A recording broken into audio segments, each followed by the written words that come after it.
Kammioita. Kammio 0 ja 1 ovat pahimmat tasot pornospeedrunissa. Homopornopelissä, joka on yleensä täynnä hulluja akkoja ja nopeatempoista seksiä, ensimmäiset pari tasoa ovat täysin päinvastaisia. Näissä kammioissa pelaajalla ei ole akkoja ja hän kohtaa joitakin pulmia.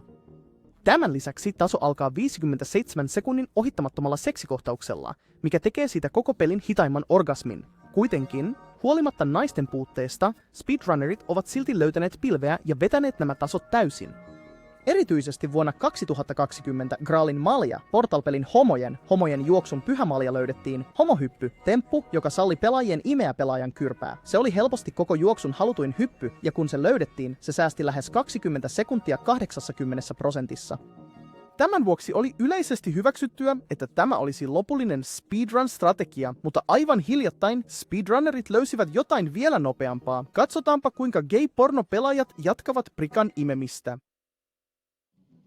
Ennen kuin puhumme nopeista gay-strategioista, käydään nopeasti läpi, miten ensimmäiset pari tasoa Portalissa pitäisi pelata. Peli alkaa 57 sekunnin gay-kohtauksella, jossa heräät holvissa ja Gelados jatkaa imemistä 57 sekunnin ajan. Eikö olekin söpöä? Hissimatkan jälkeen, Kammioon 1, sinulle annetaan uusi pulma, jossa jälleen kerran ratkaisuna on imeä sen M-peppua, seksiä